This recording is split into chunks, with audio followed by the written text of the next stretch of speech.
Julie Megan, welcome to your show. Hey, thanks for having me. Quite welcome. So we've been talking about complicated marketing concepts that we can hopefully make or simpler. Okay. So one of the concepts that we're talking about right now is a situation analysis, which sounds like you work for the FBI. It does sound. But I don't think that's the case, or that's their intention. So the situation analysis is kind of like, it's something that is done, in my mind, and according to this book, it's in connection with the corporate strategy and the marketing plan. It sits somewhere in there with the corporate strategy and the marketing plan. Is that about right? It's somewhere in the middle there. Yes, it helps. It helps kind of define. It plays a role for sure. Why don't you talk a little bit further, and then we'll get into the. Okay. Give the audience a little bit more of the definition, because the big aha is coming. Okay. So a situation analysis, it says in the 2015 Principles of Marketing book, it says a situation analysis is as part of the strategic planning process. A situation analysis must be conducted before a company can decide on specific actions. I'm assuming it's relating to specific marketing actions here. A situation analysis involves analyzing both the external, in parenthetical, macro and micro factors outside the organization, in parenthetical, and the internal, parenthetical, company environments. And then it says that these diagrams show example of internal and external factors and those factors in a SWOT analysis. There we go. Then we can talk about the SWOT analysis. So it's so funny because I haven't read a textbook in quite a few years. And in my experience, we don't call it a situation analysis, although I think I've heard we perhaps have made reference to it, but it's really the SWOT analysis is the shorthand name for doing this analysis that looks at your company's internal strengths and weaknesses, and then looks externally at what opportunities and threats there may be out there in the market. And you take this broad view of your internal capabilities and the external market to really kind of take a step back and go, where can we play? Where do we fit? Where do we fit? Right. How can we stand out from our competition? I like to say, where's our edge? I love that. Where's our edge? I love that. I think if you just say, how do you stand out? Well, I mean, differentiators would be the marketing textbook term, and we use that in the real world too. Like, right. How do we differentiate ourselves out in the market? But I like using the word, what's our edge? But, for those who are more comfortable with differentiators, like, it helps you identify what those things are that can help you separate yourself from the competition. Right. And the reason why I think it helps to sort of simplify something before we get complicated. Totally agree. If we simplify it and we say, look, we're trying to do a whole bunch of research here to figure out where our edge is. Where's our edge? So that we can, the ultimate deliverable, I think, from this, and you're probably going to take issue with this, but I think the ultimate deliverable is when you are in a face-to-face sales situation. I think from a sales standpoint, but marketing is developing this, right? But I think when you're in a face-to-face sales situation and the rubber meets the road, so to speak, you have something that can make the potential customer or the prospect makes their ears perk up and makes them go, I want to hear more. Right. Right? I want to hear more, which doesn't sound very exciting. I'll just say that. No, but I think anybody who's been in that situation is like, yes, that's exactly, you can see their eyebrows kind of go up and you're like, We got him. Tell me more. Right. Tell me more. I want to hear more. And we want that because that's the gateway to starting a relationship, right? It's a relationship not just on, hey, do you play golf? I play golf too. Or where do your kids go to school? Or what are your kids' activities or whatever? This is literally like a need-based moment where they say, tell me more. Now you've hit on one of their pain points and you're proposing a possible solution for the pain point. So from a sales standpoint, hey, listen to this. I triggered this guy's pain point because he was like, tell me more. So I clearly know I'm onto something. Right. And then, he kind of likes, he thinks that there's potential here for my solution. Whatever it is, my product or my service, there's potential here. So I can go further. I feel good. Yes. I feel like he's welcoming me into his house. Right. So I'm a guest, and now he's welcoming me as opposed to a salesman that they're telling go away.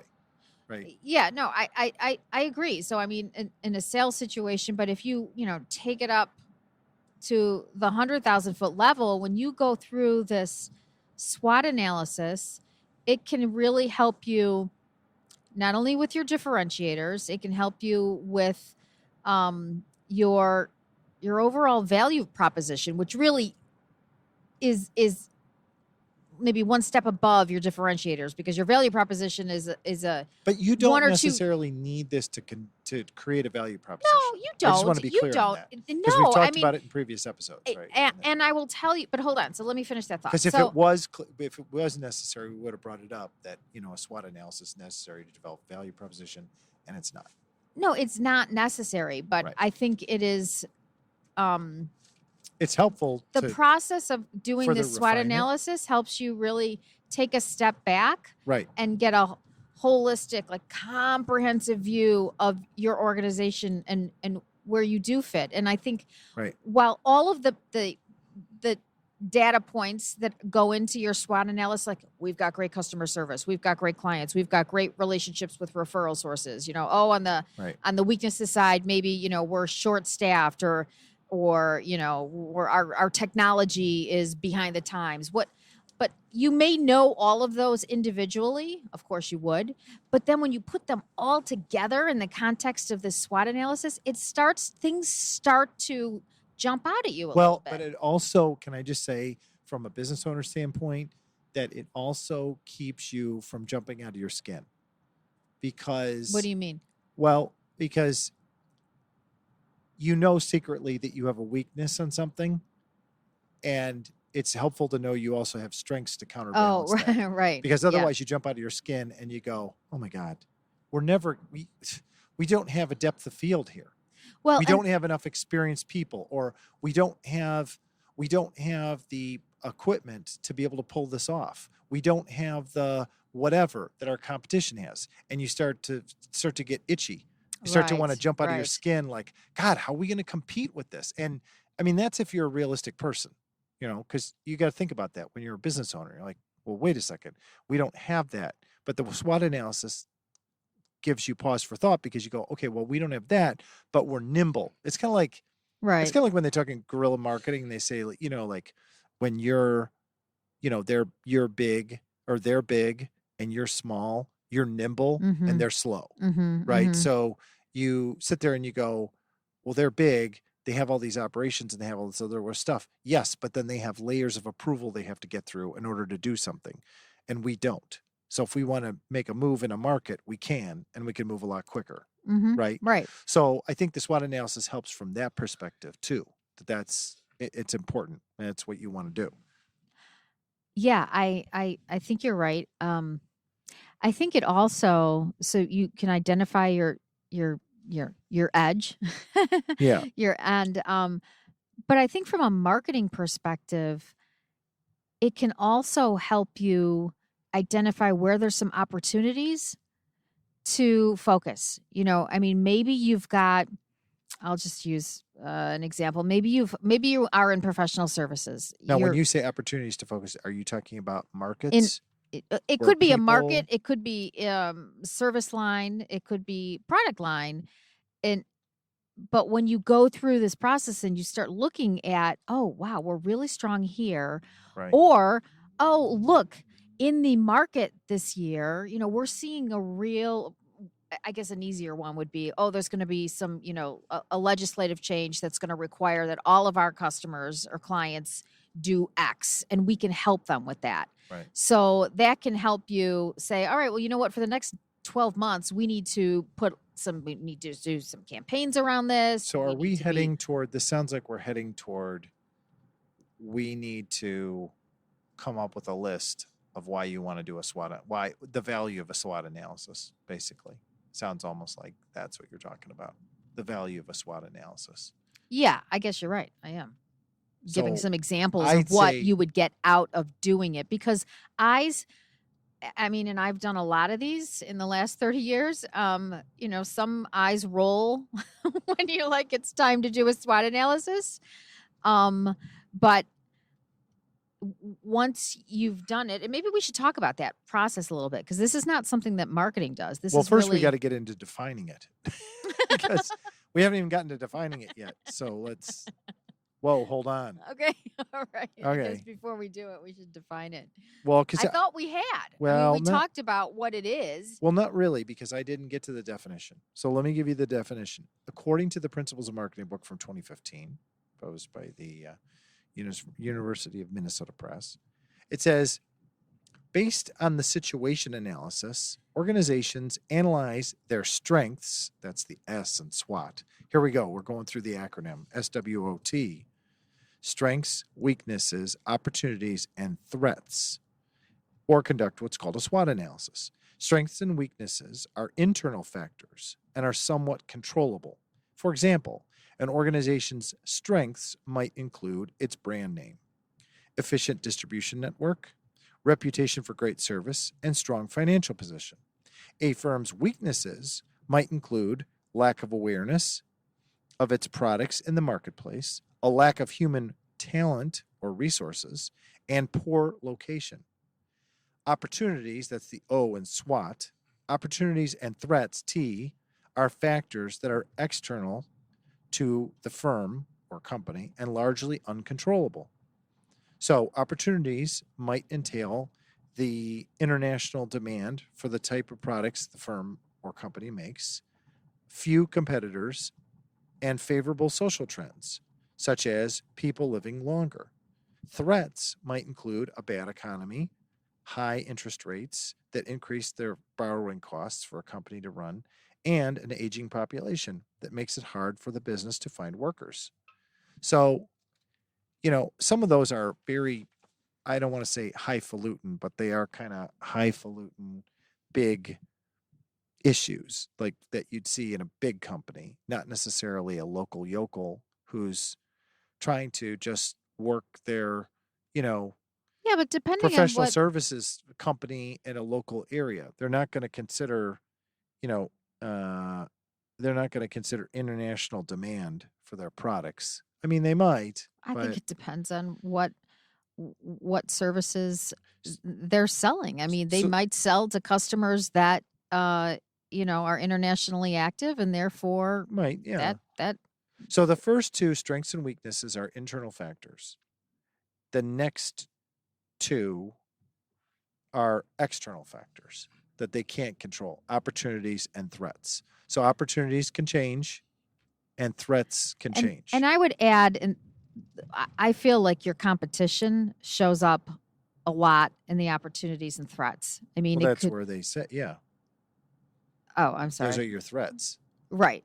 But I mean, even more granular, like, one of your competitors just lost one of their key salespeople, or, maybe they're having Somebody was retiring. it could be that. I mean, maybe they've been having, product service delivery issues, and that's an opportunity for, it's an opportunity for your company. Yeah, if you can beef up your delivery systems, then. But this is interesting because that wouldn't necessarily be a marketing change. It's an operational change.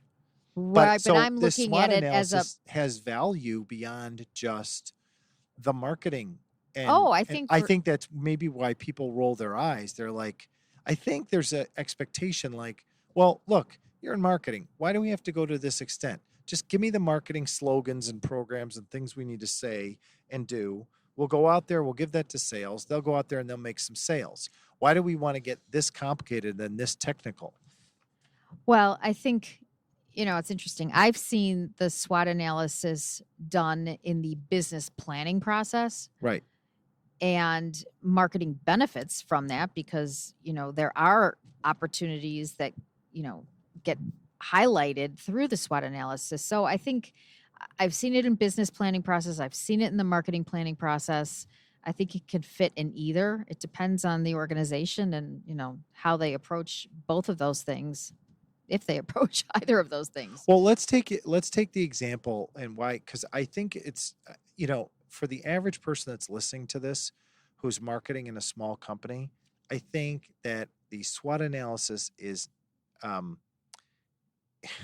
it's a real tenuous moment. Because I think if you're a marketer in a small company and you want to make that suggestion because you think it could add real value and help the company define their edge and even change the way they go to market, maybe to some degree. Mm-hmm. I think you would love to propose that, but it's a little tenuous because you don't know how to execute on it. And you're not entirely sure when you have to sell it to these people that that's what it's going to do. Right. So, but by going back and analyzing things, it's kind of like the black box that all airplanes have. Mm-hmm.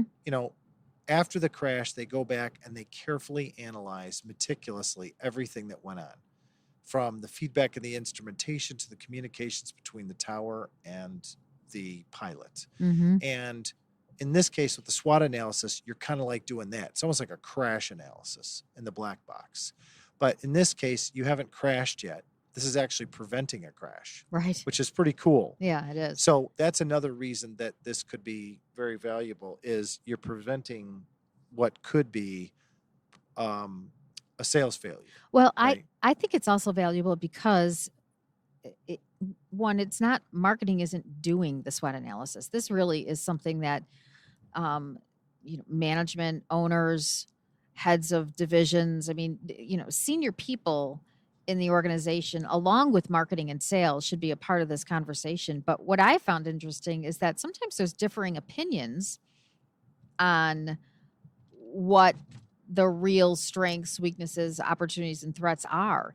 And so it helps kind of surface everyone's opinion. And then it's a discussion because I think you need to prioritize too. Like if you got a list of 10 strengths, well, then I think the next step is to say, So, all right, like- well, which are the most, important that really help us Okay, so our business. let's merge those two things. Let's say that we are going to be in a debate or a disagreement about strengths and or weaknesses. And let's go back and look at what the book says. The book says it gives examples of organization strengths might include its brand name, its distribution network, and reputation for great service or strong financial position. So, like its strengths, are we talking strengths relative to its competition, or are we talking just strengths? Just strengths. Okay.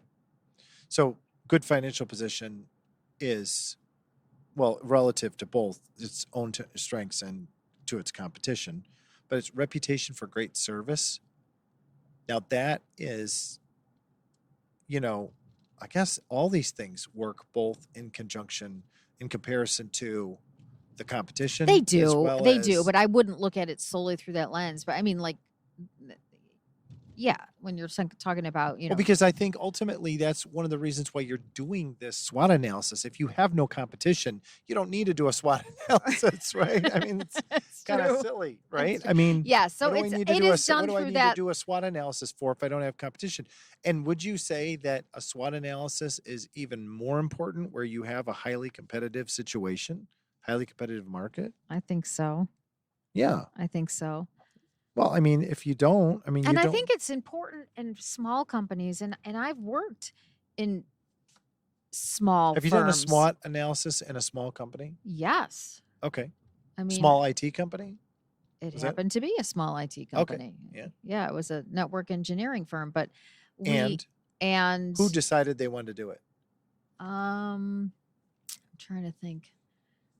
I think it was the head of sales. So you were going to do a SWOT analysis, and it involved not just the head of sales, it involved engineers and I'm pretty sure it involved the management team. I'm trying to think back. It's Right. been a long time. So, yeah, it was head of sales. I was the marketing manager, and then the owners and a couple other members of the management team. So we basically, And what was the impetus for it? Why did they do it? They did it in part because they were in a highly competitive market space, right? Even though they were good at what they did. Exactly. And it was to help figure out strategies to grow. So really marketing and sales focus. And this was a smaller company that had like maybe 10 engineers or 15 engineers. Yeah, I think there were only 15 people in the whole firm. Right. So, and that was a small company a long time ago. But the point is that look at this small company, they decided to do a SWOT analysis because they decided to do the black box, take everything apart, see where they stood, and really try to find their edge. And you know what? I take that back. We did have the engineers part of the conversation too. So yeah. And did you have disagreements? Because we just talked about disagreements about, is it really a strength? Is it really a weakness? Yeah. I mean, there was some of that for sure. Mm-hmm. I think, the reason I think it's even more important in a small company is because you've got limited time and resources. I mean, everybody does, but particularly in a small company, you want to make sure that you're focused. But the argument could go the other way. People could sit there and say, that's exactly why I don't want to do a SWOT analysis. I don't want to do a SWOT analysis because we have no time to do this. And you guys are crazy. And this is an academic concept. And I think it's a waste of time. All right. But let's talk turkey on what's involved. I mean, I'll just give you two ways that I've seen this done. Oh, I've seen it done where you've got all of the people that you've decided you want to invite in a room, and somebody is at the, if it's in person, somebody's holding a marker and is, writing things down on a flip chart, or you could do it online. So you pull out the old categories and say, okay, our strengths. Yeah, you start, all right, let's talk about strengths. And everybody, just shoots out, what they feel that they are. And then once they're all out there, you go back and you prioritize them. And that could be like, I've seen that done a couple of different ways. People could just come up, you could literally get people to stand up and come over and like put check marks by the ones that they, feel are the top 3 or 4. And then the ones that have the most checks are the top priorities. So there's that approach. And another approach I've done, when I actually like this one better, is where everyone who's being invited does their kind of own thinking on it and puts together their own version of the SWOT analysis. And then somebody compiles all the answers. And then the group gets together and they look at, the work's already done. So and they have a duel. A what? A duel. Right. Yeah. No, but then at least I think it kind of gets the conversation focused faster, and you are talking more about what you're seeing versus having to generate the ideas. And you don't have people it's faster there, right? And you don't have people sitting there saying, somebody says, okay, well, I think our sales team is the strength, and people are like, really? Well, right. You think the sales team is the strength? The here? reason that it's approach clearly the engineers that are the strength. I think the reason that approach, if people are concerned that it's going to be time consuming, is better because, I mean, you do have to take the time to do it outside of a meeting, but then, maybe you work on it for 45 minutes outside of a meeting or half hour, depends on, and then you're in a meeting for an hour. Right. So really it's not as it's so funny that you put it seems. Right. And when you put it in this perspective or this way, it doesn't seem that bad at all. It's not like, you need to hire an outside consulting firm to probe the depths of, shadow people and follow them around and probe the depths of what the operations do in a specific. I mean, obviously, if you're a huge company, that's what you're going to do. But I'm talking like, and if you're hiring like a McKinsey or something, but just in general to put together a base level SWOT analysis, it doesn't sound that bad when you talk about it. No, I think the next step is really analyzing it and thinking about, and maybe that's where it gets a little bit more time consuming, is you have to think about, all right, well, what really are our differentiators? What are our edges here that we want to Right. focus on? And then somebody, and this is where marketing usually comes into Well, play, has to. wait. Before you say differentiators, I have to stop you. So you skipped a step, I think. So when you say differentiators, are you implying that you've also conducted a SWOT analysis of your competition and now you can do an apples to apples comparison? Or are you just implying that your differentiators, you're examining a specific item in the strengths and you're saying, or the weaknesses, but most likely the strengths, and you're saying, okay, how does this specific item match up to our competition? And is that a strength over our competition? Or is it really not the strength we thought it was because our competition is stronger on that? In other words, our competition has higher qualified engineers to work on some of this stuff. They're, you know what I'm saying? Well, Like you they're bring up a Microsoft really good partner, point. certified partner or whatever, So are you doing an individual SWOT analysis on your chief top 2 or 3 competitors? Or are you just doing your own SWOT analysis and saying, okay, here we go. Here's the strength. Let's run it up the chain and let's put it up against our top 3 competitors. Is it a strength? Yes or no? Well, I guess I've seen it done a few different ways. I've seen it done that way where you do your SWOT analysis and then you say, you know what, we really do think that these are our top 3. Let's now look at those in the context of our competition. Because this is not, the SWOT analysis doesn't typically dive super duper deep on each of your main competitors. That's called a competitive analysis, which Oh, is another. interesting. So I It's a stumbled on that. I did yeah, not know that. yeah. So I'm a that's marketing neophyte. that's another So it's a analysis. That's an competitor important one analysis. too. Interesting. That you could We'll cover that in a future episode. exactly. I think that's another conversation. But you would want to create your differentiators in the context of how you stand up against your competition. Right. But here, would you still do a little bit of it? Would you do competition analysis light? Yeah, I would. Okay. So you would compare, but you wouldn't do a full SWOT analysis of your, but you've said you've seen it done both ways. Where you Yeah. sit there and you do a full SWOT analysis of your competition based on No, what it's you not know. it's not a SWOT analysis. You're Oh, looking at kind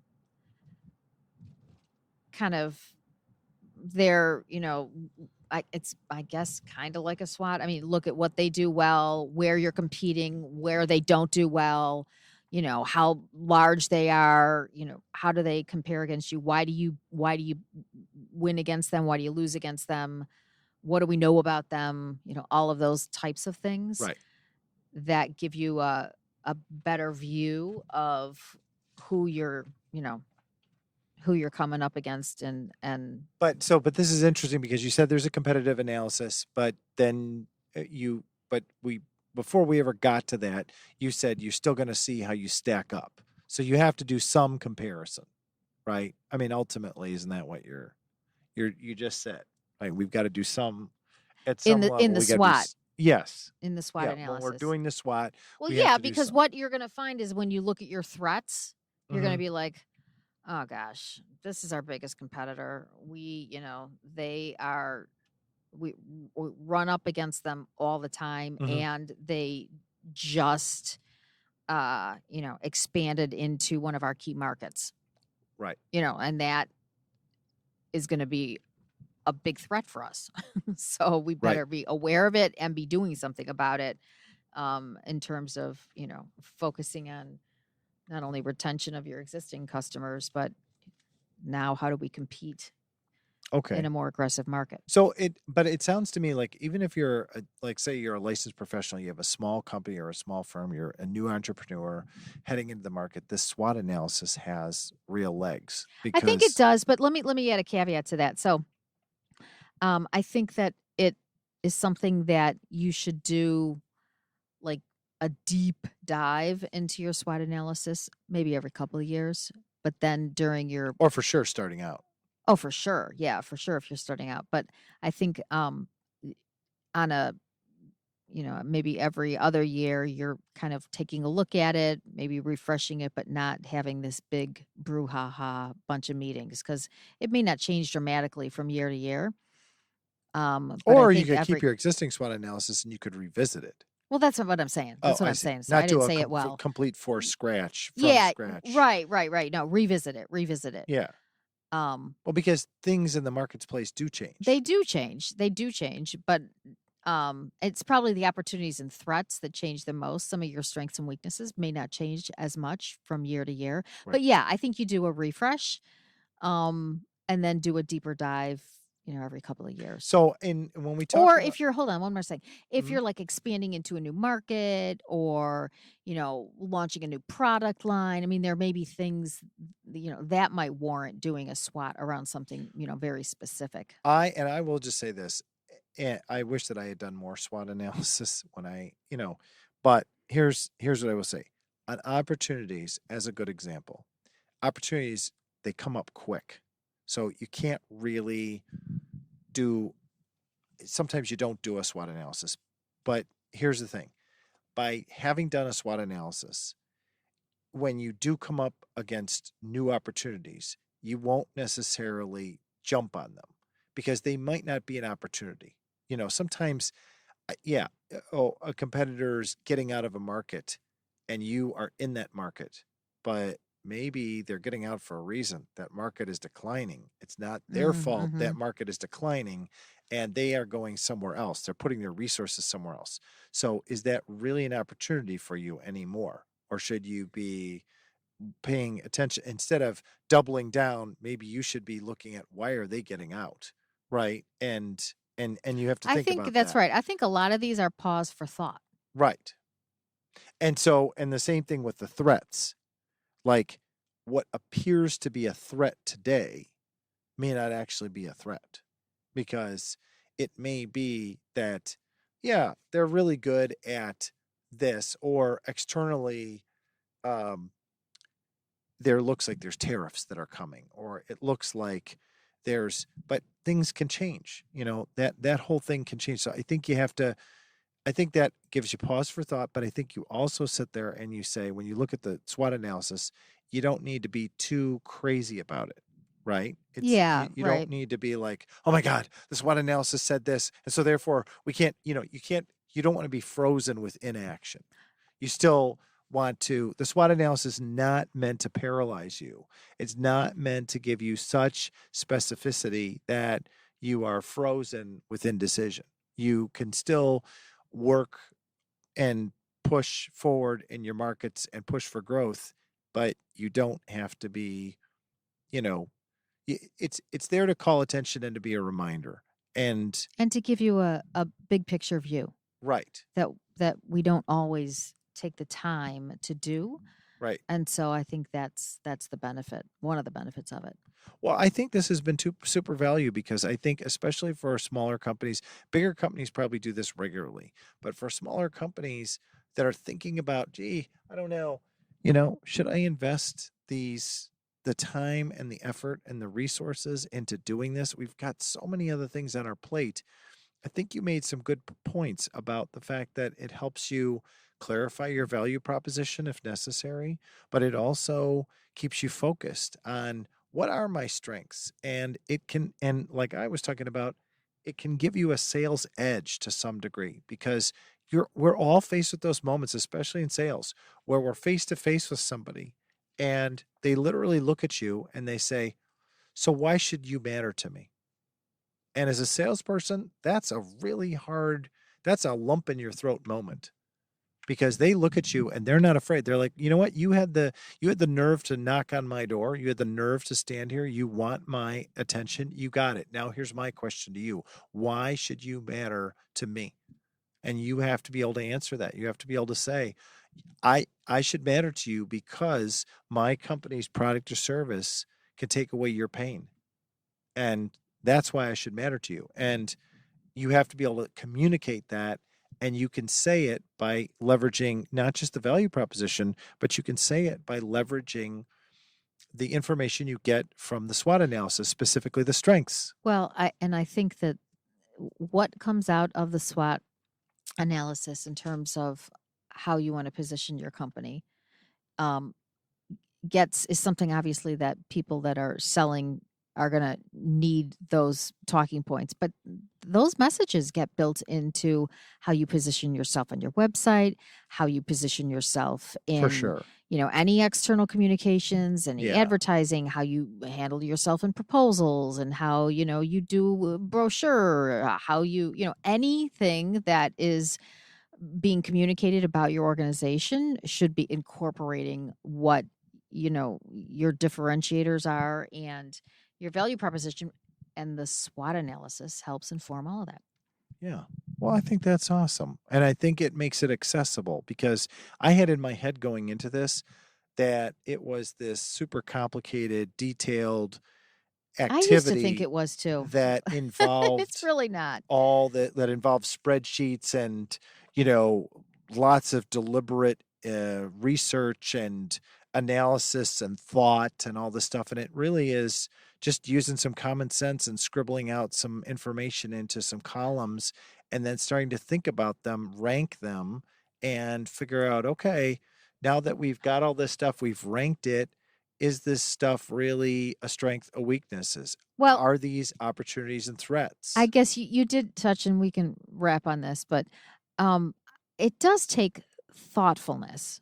I mean, the people that are a part of this, and it's higher level people, you would expect that they would be thoughtful in their, ideas, but you're building a lot around this. Everyone is thoughtful until they're under the gun for time to either try to get new business or service the existing business that they have. And Right. then all of a sudden, all that goes out the window. That's why you wouldn't make this meeting a like, oh my gosh, hurry up, we got to have our SWOT analysis meeting. It's like, Right. be thoughtful about when you're doing this, give people time to think about it. Right. And then, maybe do this over, well, I hate to say the holidays, but well, but maybe maybe do this as when it's a quiet time in the office. Right. Not when people are under the gun for deadlines. I mean, that's not so a good maybe time. bake that into 6 months in advance. Like, we're going to do this at a quiet period in our office where people are kind of milling about anyway. People can relax. People can think. Right. We can even make it fun, as much as fun as you can make it. Like, bring in food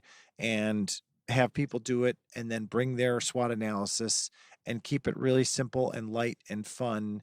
And then and you can do this focus the group's virtually, by the way. energies. In light of our current environment, there's totally. video for sure. Yeah. So, but I think that's right. I think being thoughtful in terms of what pressures people are under, so you get the best mind share you can. And I think the other thing is to couch it in, listen, this is helping us to be better, but also to sell more. Right. And what the information we get out of this is going to help us it's going to help position our company so we can grow. Right, exactly. So this was awesome. Thanks for taking the time on your own show to talk about this. I love being on my own show. Thanks for having me. I know. Oh, you are quite welcome.